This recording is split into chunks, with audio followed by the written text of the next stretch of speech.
The Roman Forum is the most famous outdoor museum in the world, a place where pilgrims from around the globe are able to walk in the footsteps of the ancient Romans, and with just a little imagination, conjure up images of these ruins as they may have looked 2,000 years earlier, when the Forum was the beating heart of a city that itself lay at the center of the Mediterranean world. But the fact that the Forum was the hub of Roman political, economic, and religious life should not blind us to the fact that even in its heyday, it was still effectively a museum, and a monument to the grandeur of Rome, where statues to great heroes commemorated leading men, and altars to Rome's pantheon of gods emphasized the importance of divine favor, manifested at critical moments in the city's history. The past was interwoven with the present, and this was intended to inspire the future, to reaffirm Roman civic values and instill the virtues of the dead in the living. Though each upheld a certain core tenet of Roman ideology, perhaps no building in the Forum had a more important role to play in this respect than the Temple of Concord, traditionally said to have been erected by the great Marcus Furius Camillus in 367 BCE. The temple to the goddess Concordia was meant to symbolize the end of the struggle of the orders, the great class conflict between patricians and plebeians that had dominated Roman politics since the founding of the Republic. But though this period ended after the masses won significant concessions from the patrician elite through organization and sustained direct action, the idea that the class-based axis of Roman politics would disappear entirely proved to be wishful thinking. Though these divisions seem to have temporarily abated, they would resurface with a vengeance during the tribunate of Tiberius Gracchus, and would shape the fractious politics of the late Republic until it gave way to the empire. A decade later, the violent suppression of the populist movement led by his younger brother Gaius would confirm the duplicity of the oligarchic faction and the self-serving falsity of the vaunted republican civic virtues. The bodies of Gaius and Fulvius and of the others slain were thrown into the Tiber, and they numbered 3,000. Their property was sold, and the proceeds paid into the public treasury. Moreover, their wives were forbidden to go into mourning, and Licenia, the wife of Gaius, was also deprived of her marriage portion. However, what vexed the people more than this, or anything else, was the erection of a temple of Concord by Opimius, for it was felt that he was priding himself, and exulting, and, in a manner, celebrating a triumph in view of all this slaughter of citizens. Therefore at night, beneath the inscription on the temple, somebody carved this verse: "A work of mad discord produces a temple of concord." Concord between the Romans thus remained as elusive as the goddess herself, and it was the goal of every princeps to rule in such a manner that this mythic state of harmony returned. For who but a perfectly wise and just ruler could bridge the divide between rich and poor, and make them feel that they had a common interest? During his life, no one ever overlooked Gaius Julius Verus Maximinus. Commonly known today as Maximinus Thrax, this soldier-turned-emperor was said to stand over 8 feet tall, and sources tell us at length of his many great feats of physical strength. He was of such size that men said he was 6 inches over 8 feet in height, and his thumb was so huge that he used his wife's bracelet for a ring. Other stories are reported, almost as common talk, that he could drag wagons with his hands, and move a laden cart by himself, that if he struck a horse with his fist, he loosened its teeth, or with his heel, broke its legs. Though doubtlessly exaggerated to play into the trope of the gigantic and brutish barbarian, he was certainly much larger than average. Maximinus's gigantic stature in life makes his small presence in modern histories of Rome all the more ironic. For, though he reigned but 3 years from 235 to 238, Maximinus oversaw a pivotal period of structural and social change, the impacts of which would not be apparent until the emergence of the Gallic and Palmyrene empires over 2 decades later, and would not be fully realized until the empire in the west divided and fully collapsed in 476.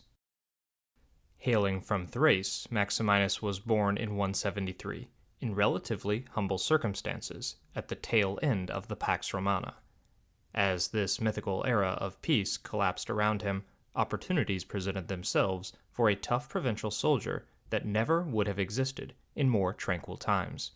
Enlisting during the reign of Septimius Severus, he worked his way up through the army, something made all the easier as decades of political intrigue, civil war, and military defeat gradually depleted the traditional officer class.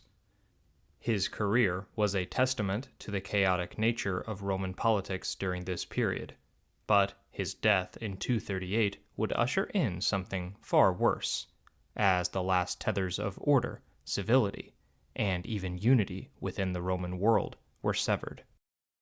As the product of an age of strife and conflict, Maximinus unsurprisingly came to the throne through violent means, with his troops conspiring to eliminate Severus Alexander and his domineering mother, who was often the true power behind the young emperor.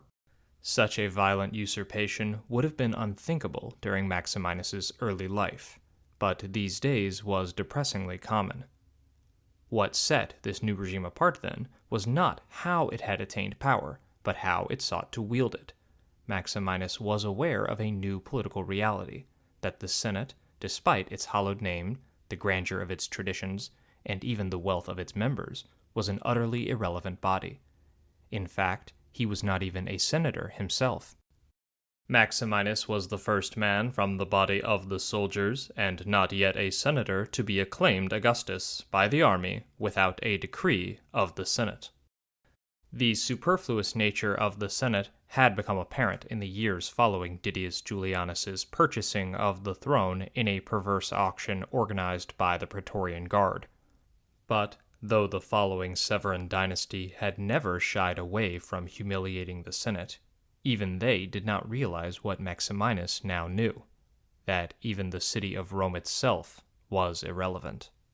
For not only was Maximinus not a senator, something that doubtlessly provoked no shortage of toga-clutching from the illustrious grandees of Rome's old money families, the Senate had no say in the matter.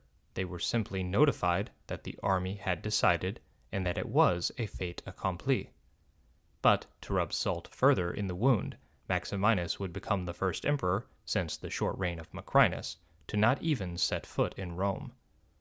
Unlike Macrinus, however, this was a conscious choice, and was the culmination of a trend that had begun even during the peaceful glory days of the Pax Romana, when Trajan, Hadrian, and Marcus Aurelius had all spent significant amounts of time away from the capital. The need of emperors, even in these halcyon days, to devote their attention to the frontiers was a recognition of the shifting nature of power in the empire. It was no longer concentrated in Rome, but fragmented in the provinces, and manifested primarily wherever the most capable legions were deployed. Septimius Severus had himself become emperor by orchestrating a provincial rebellion, and it is unsurprising that his son Caracalla also recognized that the bulk of his responsibilities were outside of Italy. In fact, the belief among the legions that Severus Alexander was unwilling to do the hard work of campaigning on the frontier is what led to the conspiracy that took his life. After an inconclusive campaign against Sassanid Persia that was characterized by Alexander's indecisiveness, the emperor and his legions made haste for the Rhine to counter an invasion by Germanic tribes who had taken advantage of the redeployment of troops for the Persian campaign to invade Roman territory. Many of the soldiers that accompanied Alexander to the Rhine had originally been deployed there, and were hungry for vengeance against the tribes that had ravaged their homeland in their absence. But, while they were out for blood, Alexander was not. He sought to solve the conflict by paying tribute to the tribes. Perhaps this was in recognition of the losses sustained in Persia, but his legions did not see it this way. From their perspective, they had been drawn away from the defense of their homes and families for a war on the other side of the world, one that honestly had very little to do with them.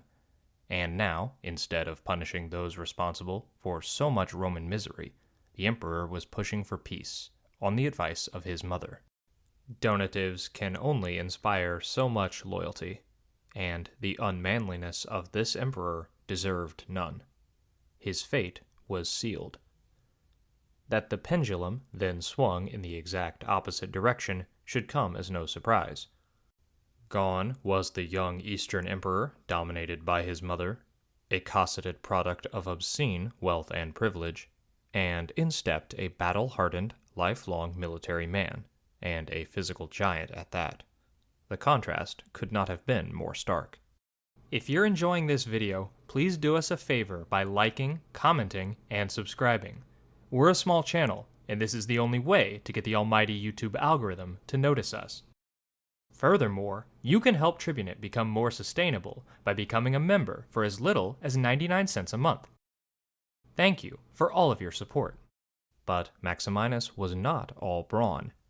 There were brains there as well. His ascent to the purple would have been impossible otherwise.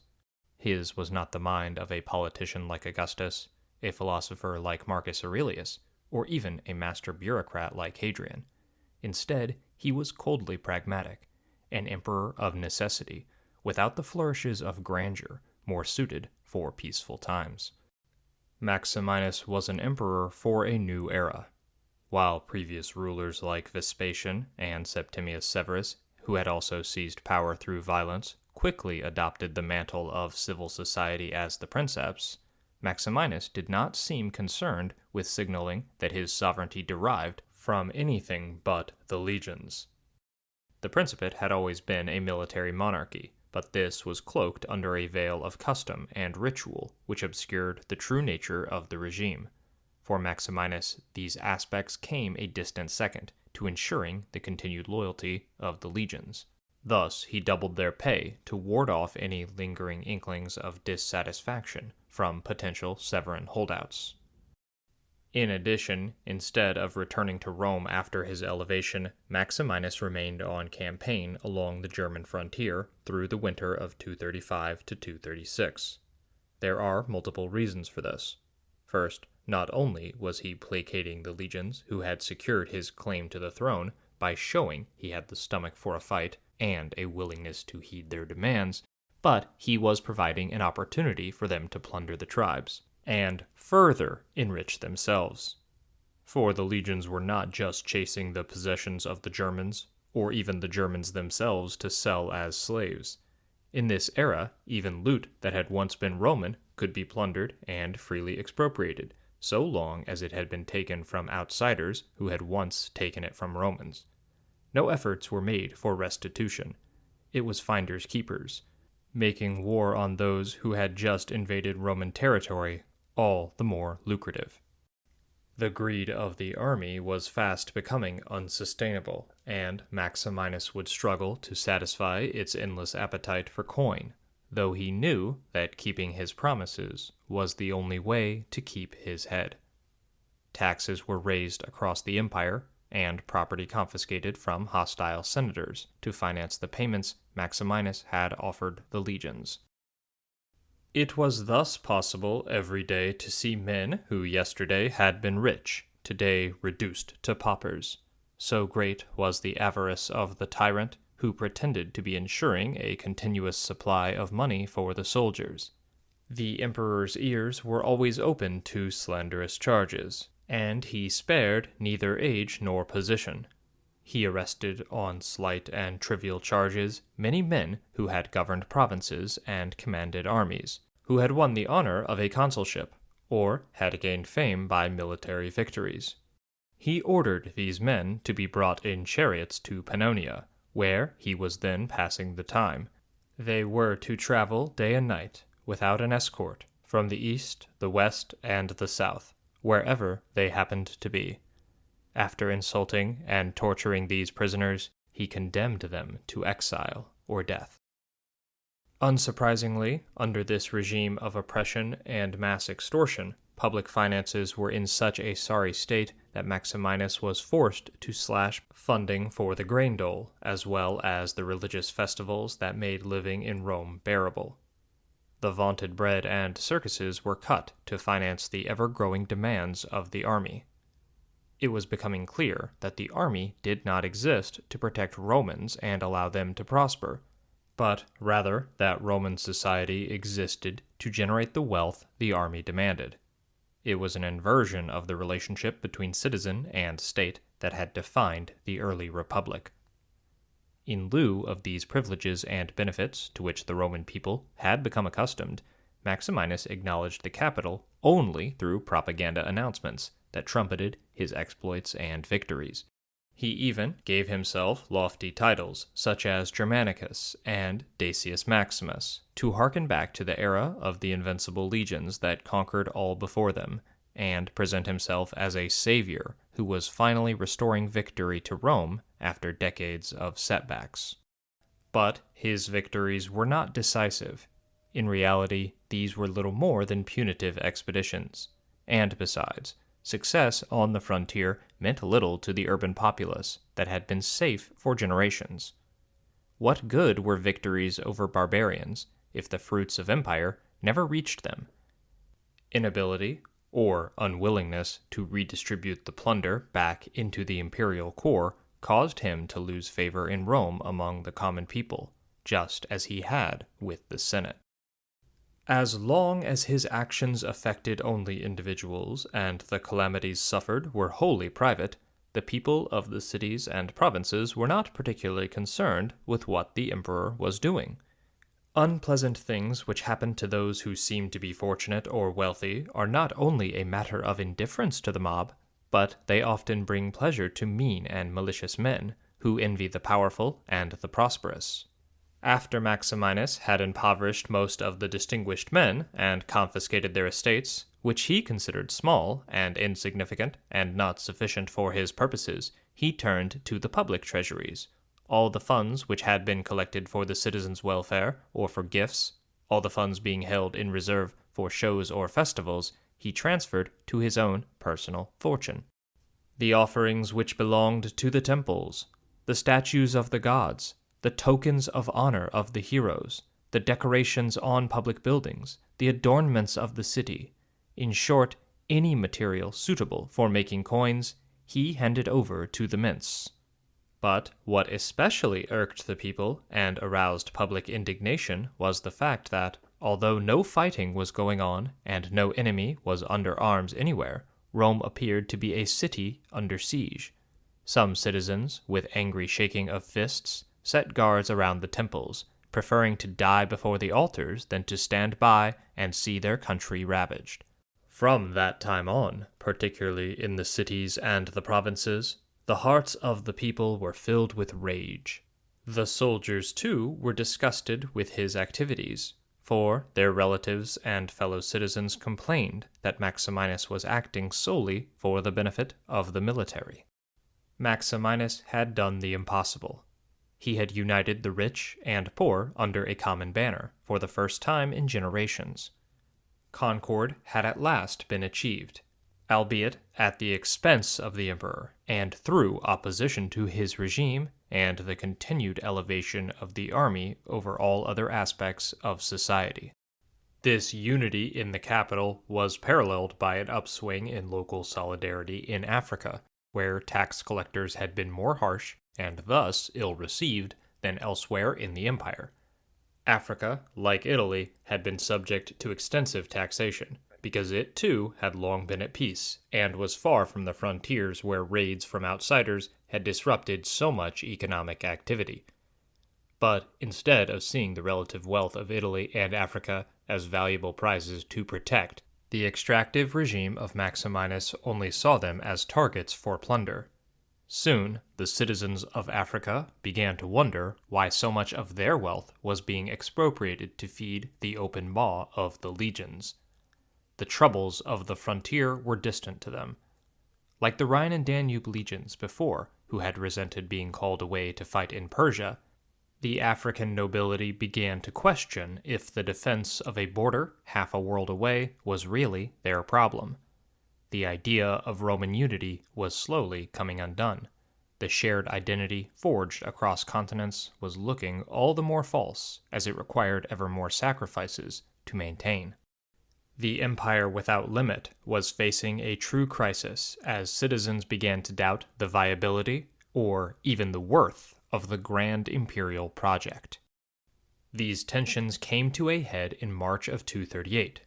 Pushed to the limit by Maximinus's taxes and the corrupt dealings of his officials, wealthy landowners in Africa assembled an impromptu militia and rose in revolt.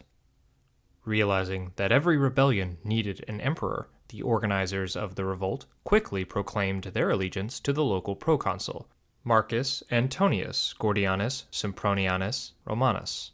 Elevated at the advanced age of 79, Gordian named his son as his co-emperor.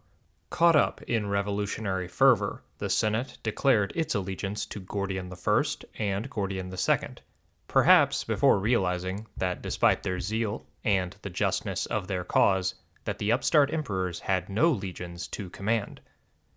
What happened next could hardly have been a surprise. Soldiers loyal to Maximinus marched on Carthage, the heart of the rebellion, and quickly dispatched the irregular forces that had flocked to the Gordian cause. Within just 3 weeks of their elevation, father and son were dead. The Senate now faced a momentous choice. Should they grovel at Maximinus's feet for the slim chance of forgiveness, or face reality and die fighting, knowing that the man who had never been an ally of the Senate and had indeed culled so many of their number would never accept them back into the fold?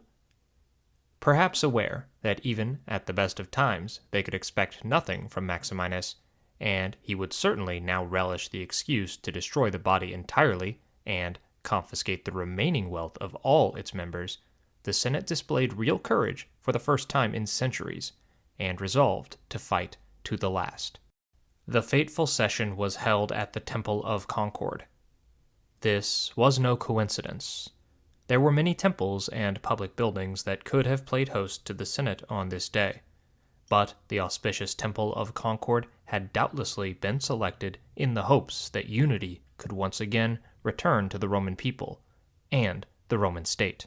The desperate meeting was a prayer to an old goddess, begging her to resurface, so that Rome may be healed of the divisions which had plunged it into civil strife and conflict time and time again, and now threatened to sever long-standing bonds between the far-flung corners of the Roman world.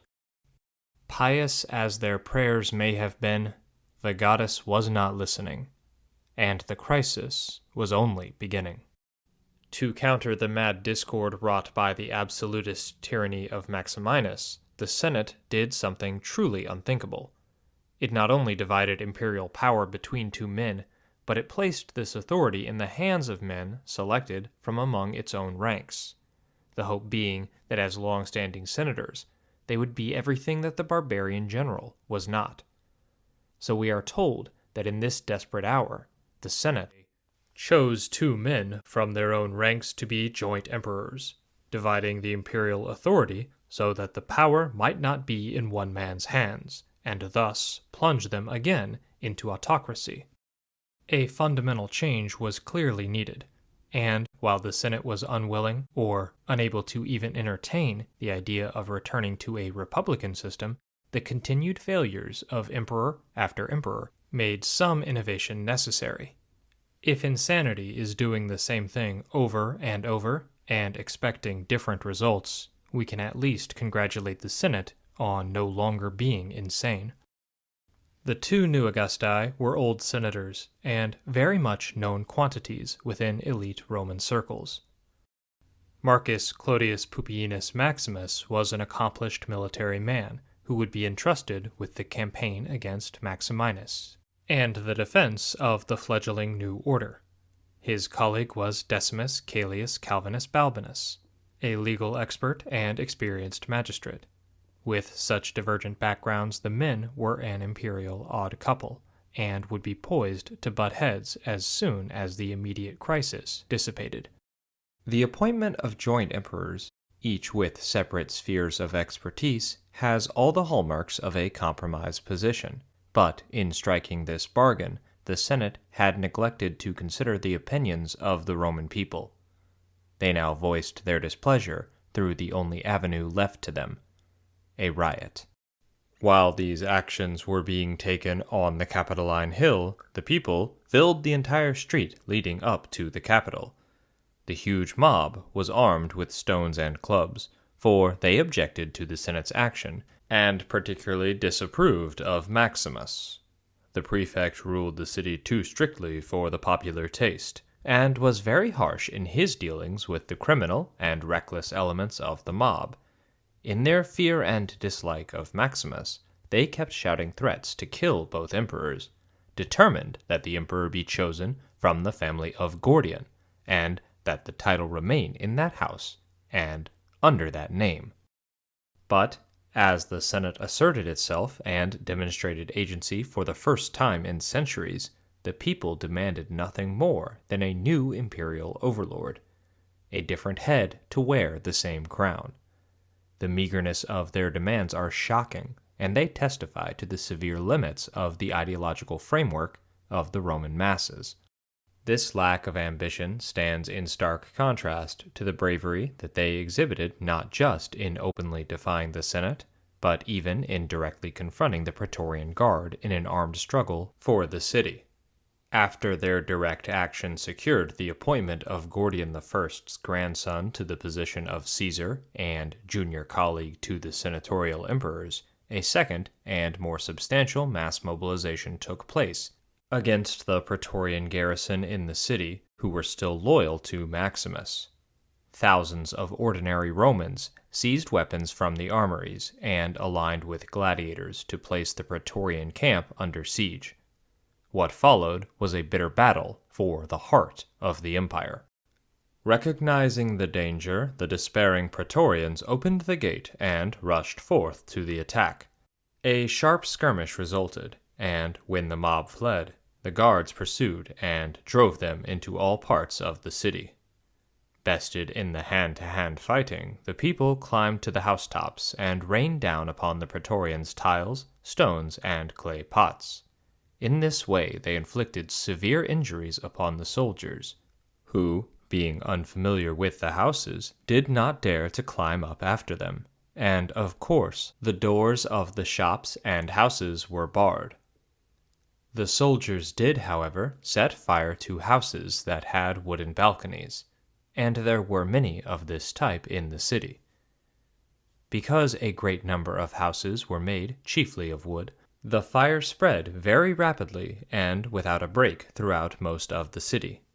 Many men who lost their vast and magnificent properties, valuable for the large incomes they produced and for their expensive decorations, were reduced from wealth to poverty. A great many people died in the fire, unable to escape because the exits had been blocked by the flames. All the property of the wealthy was looted when the criminal and worthless elements in the city joined with the soldiers in plundering, and the part of Rome destroyed by fire was greater in extent than the largest intact city in the empire.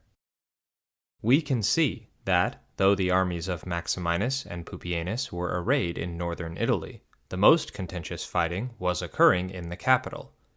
But just as the Senate and Roman populace seemed to have finally found their resolve, the people of Italy were demonstrating that they were willing to defy not only the toothless Senate or the hated Praetorians, but even the emperor.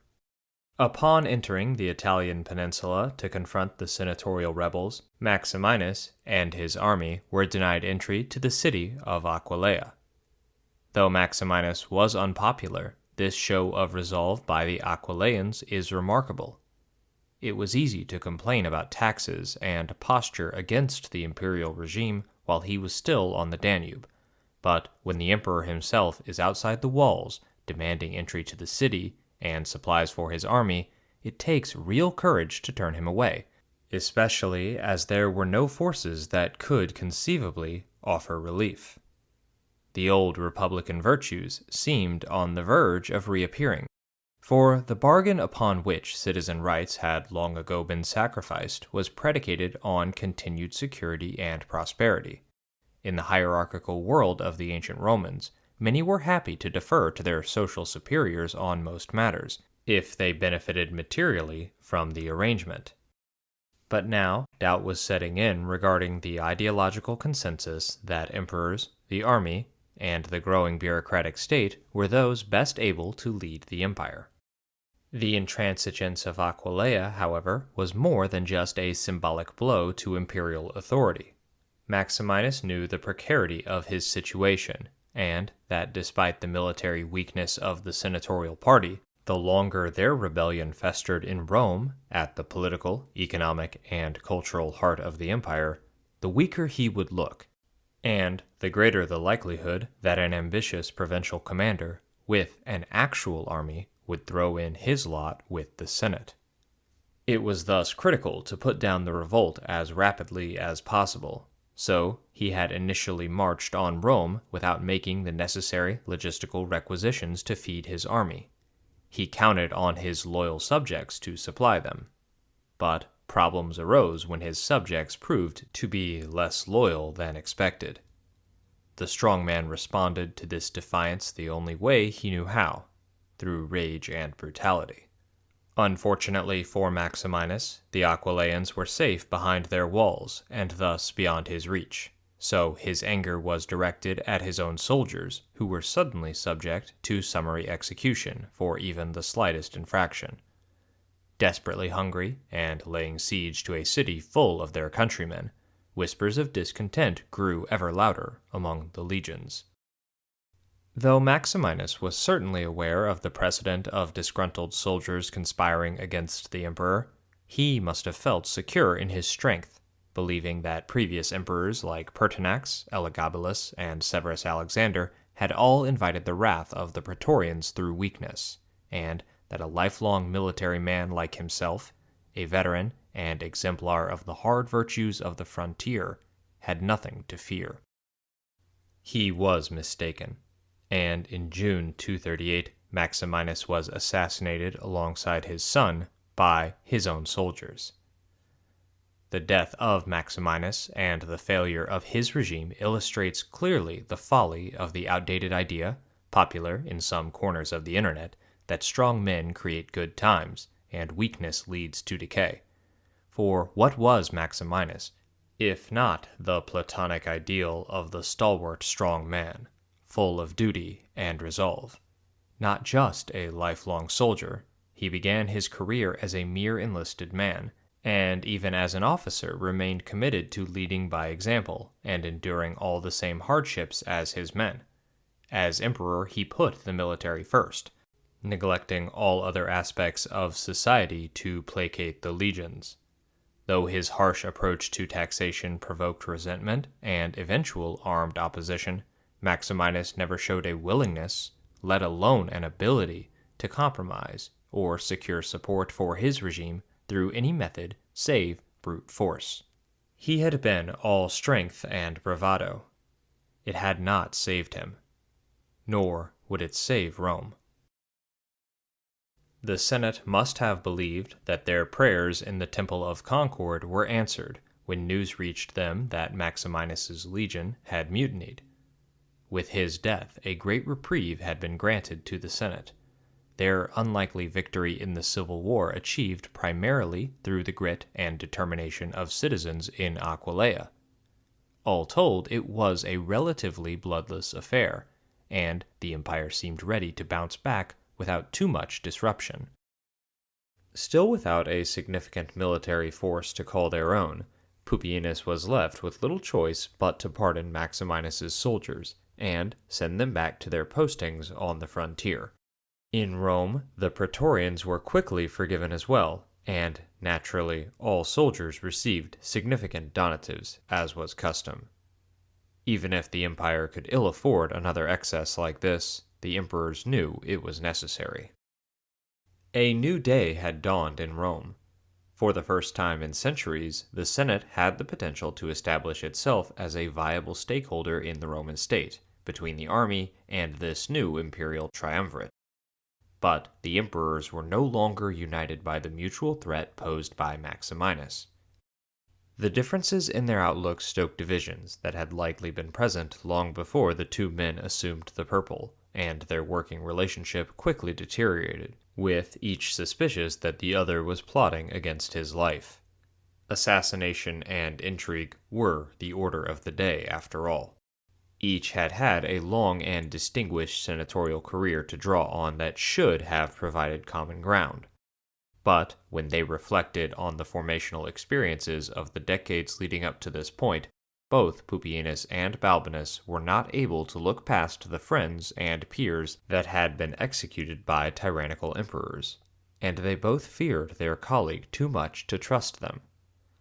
They had seen what men were willing to do for absolute power. Why would the other stop now, when there was only one throat left to cut? It so happened that the two men were not in complete accord. So great is the desire for sole rule, and so contrary to the usual practice is it for the sovereignty to be shared, that each undertook to secure the imperial power for himself alone. Balbinus considered himself the more worthy because of his noble birth and his 2 terms as consul. Maximus felt that he deserved first place because he had served as prefect of Rome and had won a good reputation by his administrative efforts. Both men were led to covet the sole rule because of their distinguished birth, aristocratic lineage, and the size of their families. This rivalry was the basis of their downfall. The two emperors took up residence in different wings of the imperial palace, in a situation not terribly dissimilar from the tragic joint reign of Caracalla and Geta. But their end would not come from one colleague betraying another. Rather, it was their mutual fear and suspicion, a preoccupation with one another resulting in an inability to see beyond their own noses and perceive that the Praetorians were the real threat. This laid the foundations for their undoing. There was dissension, too, between Maximus and Balbinus, unspoken, however, and such as could be surmised rather than seen. For Balbinus scorned Maximus as being humbly born, and Maximus despised Balbinus for a weakling. And this fact gave the soldiers their opportunity, for they knew that emperors at variance could be slain easily. So finally, on the occasion of some scenic plays, when many of the soldiers and palace attendants were busy, and the emperors remained at the palace alone with the German guard, they made a rush at them. When the soldiers thus began to riot, it was announced to Maximus that he could not escape from this disturbance and commotion unless he summoned the Germans, and they, as it happened, were in another part of the palace with Balbinus. He sent to Balbinus accordingly, asking him to send aid. But Balbinus, suspecting that Maximus was asking for the guard to use against himself, since he believed that Maximus desired to rule alone, at first refused and finally began to wrangle over it. And while they were engaged in this dispute, the soldiers came upon them, and, stripping them both of their royal robes, and loading them with insults, they dragged them from the palace. Thence, after handling them roughly, they started to hurry them through the center of the city to the camp. But when they learned that the Germans were following to defend them, they slew them both and left them in the middle of the street. In the meantime, Gordian Caesar was lifted up by the soldiers and hailed emperor, that is, Augustus, there being no one else at hand. And then, jeering at the Senate and people, the soldiers betook themselves immediately to the camp. The senatorial plan to divide imperial authority had worked too well. When it mattered most, the emperors had checked each other, resulting in inaction, and their deaths. Gordian III, just 13 years old, was emperor, in name only. He was now effectively a hostage of the Praetorians. He had not been their first choice, but they were not willing to press their luck by deposing all 3 members of the imperial house, especially since Gordian had such widespread popular support. The situation in the capital was tense, as, despite the success of their plot, the Praetorians knew they could not yet act with total impunity. Though the masses had not planned or executed the coup, the Roman populace theoretically had gotten what it wanted. An heir to the Gordian line was now sole emperor. But that this was ever even a demand speaks to the profound rot that had occurred at Rome's civic heart. Had the masses really expected conditions to change with a new aristocrat on the throne? They had been here before. They had experienced countless flavors of autocrat exercising absolute power over the empire over the past several decades. All had been failures. People had marched in the streets and shed blood to put this boy on the throne. But the truth is that he and his advisors wanted nothing more for the people than any other claimant had. Centuries of monarchy had dimmed the horizons of the Roman political imagination to such an extent that even at its most radical, all the people could demand was that the boot on their necks be worn by a different oppressor, that power be re-centralized instead of redistributed. The fervent populare agitation that had fueled the struggle of the orders and incited the great secessions of the plebs which fractured aristocratic consensus and earned vital tribunician protections was but a distant dream. These instances of sustained direct action had set vital precedents that made the reforms of the Gracchi and the insurgent populism of Caesar possible. Despite the real flaws of these men and their political programs, they are a testament to the vibrant political atmosphere and innovation of the late Republic, when real change wasn't just possible, it was demanded. That hundreds of years later, even in the wildest imaginations of late imperial citizens, none could conceive of reasserting their ancient rights illustrates that the march of history is not linear. Freedom is a constant struggle, and backsliding is always possible. The riots of 238 revealed the contradictions that were at the heart of the empire, how it sought to govern the world, but tensions within its military and political system made it incapable of governing itself. The next 5 decades would betray the insanity of the Roman order, as general after general attempted the same plays for power and governed along the same lines, but, for some reason, always expected different results. For all the disruption and strife, the ideological divide between rich and poor was now superficial at best. Both wanted, in effect, the same system. They just differed over who would be calling the shots at the top. A perverse concord had finally been achieved. A false peace won at the expense of the growth, pragmatism, and dynamism that had made Rome so successful.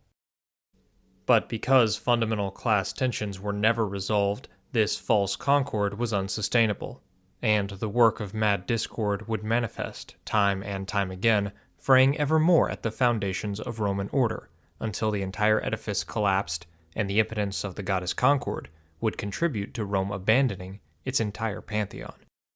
Rome's government and society had changed immeasurably since the days of the Gracchi, and even more since the quasi-mythical times of Camillus. But what had endured was a class-based fissure that divided Rome at a fundamental level. That this domineering relationship persisted and reared its head throughout Roman history, despite alterations in the superstructure of political and religious ideology, should help us understand the actual roots of these tensions, and why Rome was riven by irresolvable conflict from the days of Romulus to the fall of Romulus Augustulus. Mad discord, the inevitable result of false concord.